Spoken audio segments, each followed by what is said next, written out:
Bidabdu nake samar marti me akka minta wananta usid abe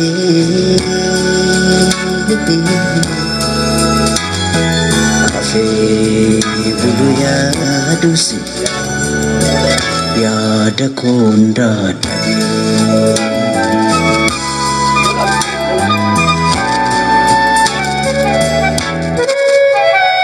Artist Haacaaluu Hundeessaa siif maal? Galatoomii artiistii Haacaaluu Hundeessaa naaf qaaliidha. Akkuma san nutis isaaf qaaliidha biyyoon itti salphatu jenna. Akkuma agartan kana kabajamtoota fi hordoftoota ilmaan Oromoo kan addunyaa guutuu irratti argamtan jechuudha. Sagalee gooticha kennaa kan waggaa kan nurraa wareegame jechuudha. Amma isa san kabajuudhaaf mana waa'inni Oroo yookaan Yaasinitti argamna jechuudha. Isin hunduu warroonni artiistii Haacaaluu Hundeessaa isaaf quuqama qabdan jechuudha. Isa yaadachuun dirqama nurra taa'ee jechuudha. Dirqama Oromummaa fi dirqama artistii kenna beekamaa kana bahuun dirqama kenna waan ta'eef bakka jirtanitti isin hunduu dirqama kana akka baatan kabajaadhaan isin gaafanne jechuudha. Kanaafuu waan nu daawwattaniif baay'ee galatoomaa isin jenna. Jabaadhaan nu jajjabeessaa isin jenna. Haacaaluu Hundeessaa siif maal? Haacaaluun Hundeessaa naaf qaaliidha. Goota jechuun ana bichaaf osoo hin taane Oromoo hundaafuu nama qaaliidha jechuudha. Goota dhabuu hin taane qacalee amma biyyaaf ta'u dhabuu keenyaaf hedduu gaddinee jirra. Waan hedduu nu dhaga'ameerra jechuudha. Amata isaa waggaa tokkoffaa isaa osoo waan takka hin godhin osoo waan takka mul'isin amata isaa kabajuudhaaf asitti argamnee jirra. Haa ta'u garuu haaceekoo biyyee rabbi sirraa salphisuun siin jaa asumaanuu gaa gadda kiyya ibsadheetiin jira haafees. Haacaaluu Hundeessaa siif maal? Egaa artistii Haacaaluu Hundeessaa jechuun anaaf maandisa qabsoo Oromoo akkasumatti illee beekaa Oromoo hayyuu Oromoo gara laafeessa Oromoo jechuudha. Sababni isaa wanni kana joof artistii Haacaaluu Hundeessaa jechuun egaa gara laafeessa wanni joof sababaan qaba gaafa uummanni keenya TPLF buqqaasee Soomaalirraa buqqaan osoo waan takka hin qabaanne konsertii dalagee dhufee uummata keenyaaf daqiiqaa yookaan kaan ammoo dhukkee makiinaa guutee nama kennuuf soomana keessa kabajaa musliimaaf qabuuf jecha jiboota 10 nama bitee musliimaaf itti haftiraajee kanneef jechuudha. Artistii Haacaaluu Hundeessaa jechuun Oromoodha akka mataa kiyyaatti.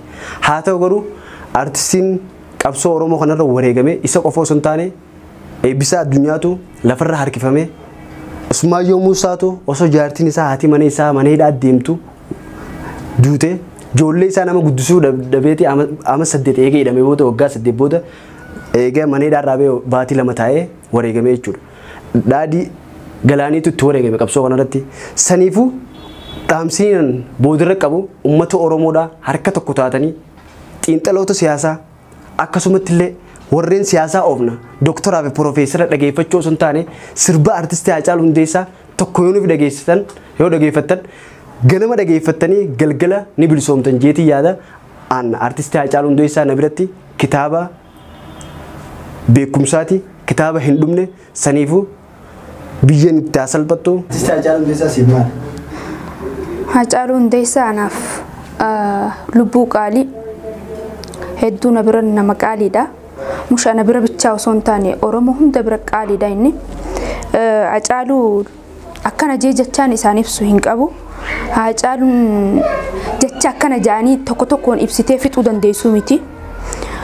Haacaaluu jechuun mush nuti Oromoon guutuun gaddoo osoo hin taane Oromoon takka takkaan lama Haacaaluu nanaaf qaalii Haacaaluu namaaf akkana jennee ibsuu akkanaati inni akkana jennee ibsuu hin dandeenyu jechaan nurraa xiqqaataa jechuudha. Jechaan isaaf akkana jee ibsuu hin danda'u sinis hin qabuusi. Lubbuu qaalii waan ta'eef jechuudha. Ija tiyya qaroo tiyya jechuus ni hin danda'a jechuudha.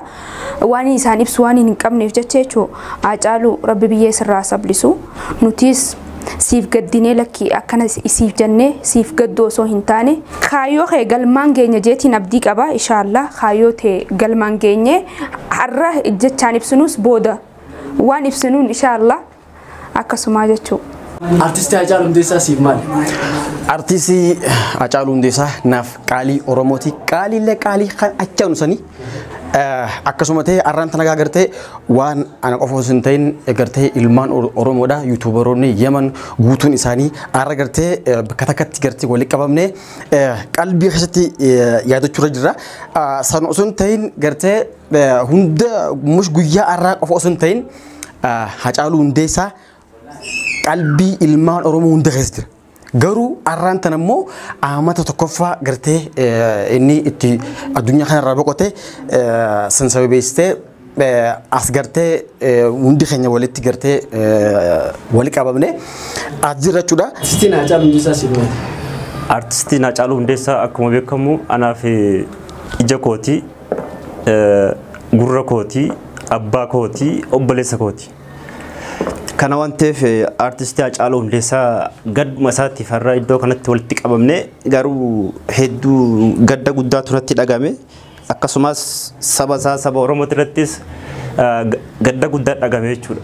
Kanaafuu nuti har'a wanni iddoo kanatti walitti qabamne haasofuu barbaanneef yuutuubaroonni akka Yemen jiran hundumtuu gadda Hacaaluu kana sababeeffannee iddoo kanatti walitti qabamne jechuudha. Kanaaf Hacaaluu Hundeessaa nuuf nama qaaliidha. Akkasumas saba isaatiifis qaaliidha. Kana waan ta'eef wanta Hacaaluu Hundeessaa irratti du'e kana nullee jabaannee galmaan akka geenyu saba Oromoo hundaaf isiniif hin dhaamaa jechuudha.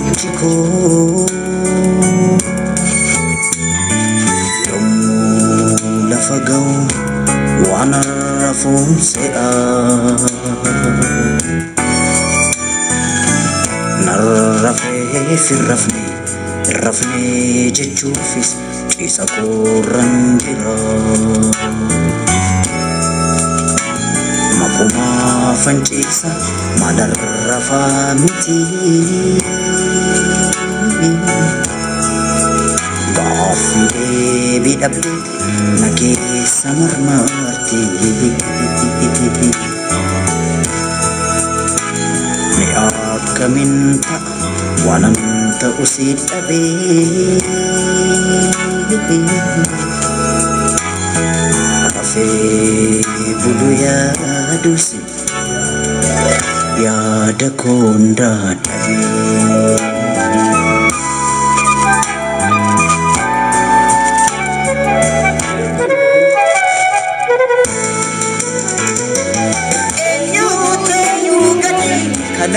Una arsa mafanaru lida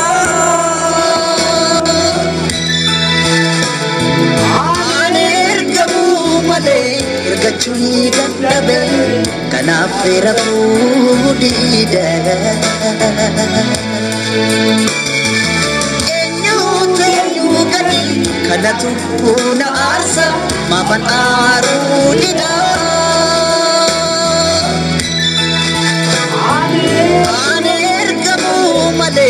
irgachuni dadhabe kanafera fudida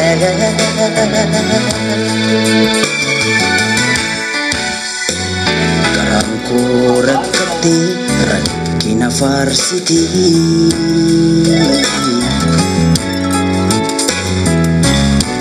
abjuubii kadhabdeef godhumaa rakkate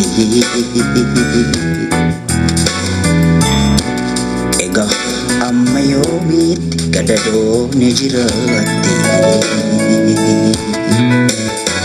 garaan koo rakkate rakkina faarsite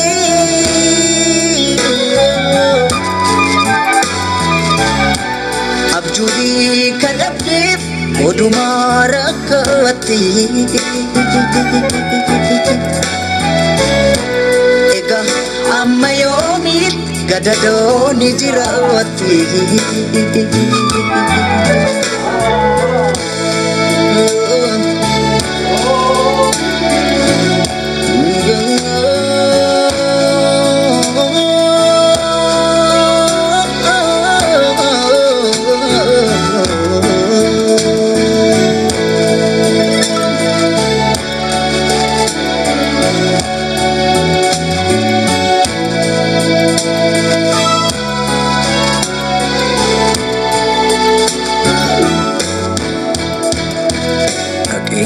cinachi ko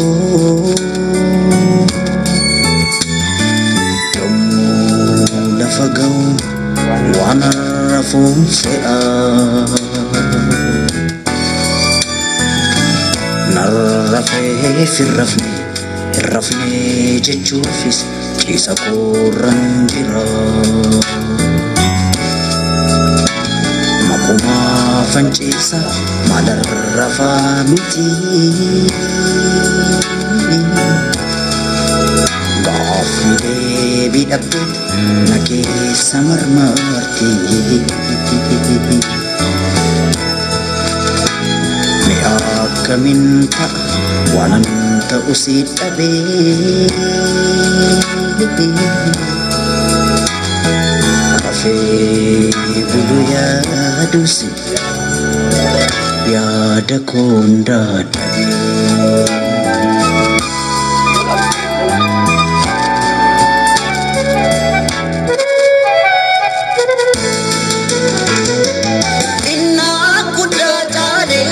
Datu inate angkana pan ada Dupin sana dibe debi safan dabe kana vera pudida Inat kuda erge kudatu ergame angkana pan ada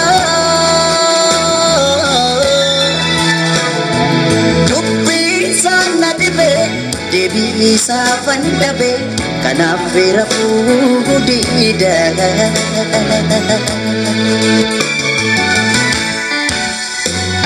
Namu abarsa wanta nafinangale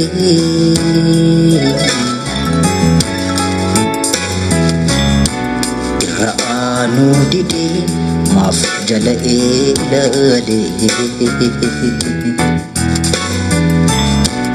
Otuma saaf galu maalif keessaan galle Kennaamo abarsa wanta naaf nan galle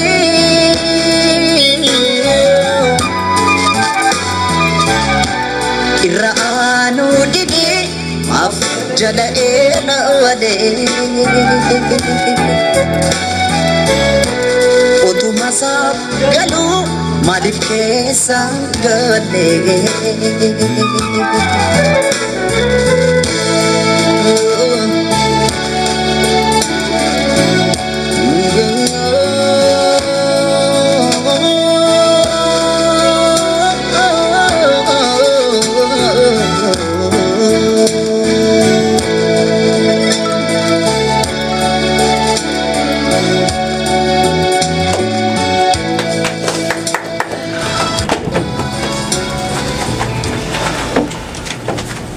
Okay.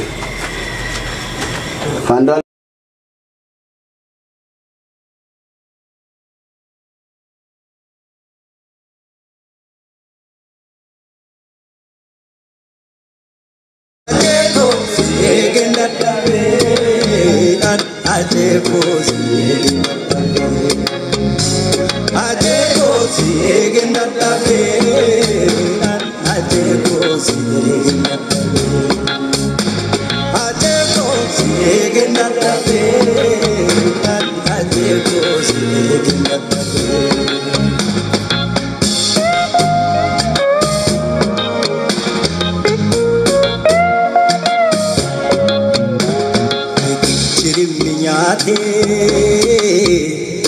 Sigane frekisa jabatu sabab kufa wayoka jabajir mahundesa Ari adula adu boro urji galesa Handa chalu wayoka Obadu kana ibsa Sajirra jedhu fulle bareedu kana ibsa Gootonni gaara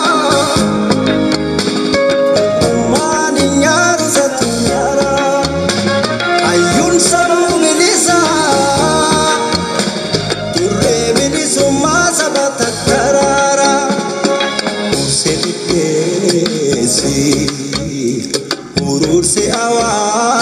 Awashi Museesi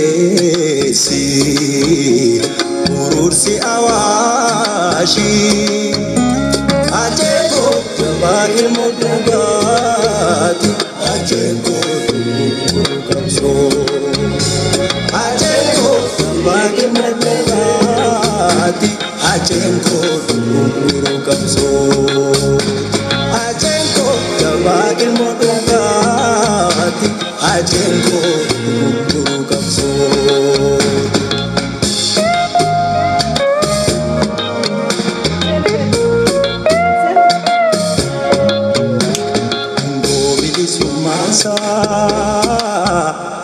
Sif kapsisa sabni sida chalu sif side sataloni adula adu boro urji galesa kanti hunda chalu wayoka obadu kana ipsa sadirra jedhu fulle bareedu kana ibsa ajeko baagi madagaati ajeko kamso ajeko baagi madagaati ajeko kamso ajeko baagi madagaati ajeko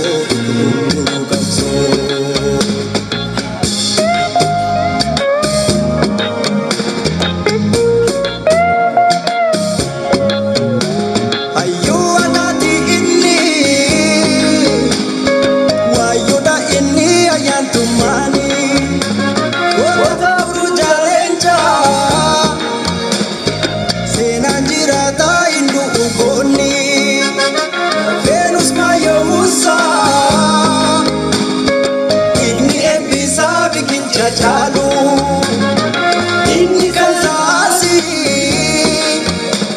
kumadama bigil chakayolanu ajeko bagil nadagre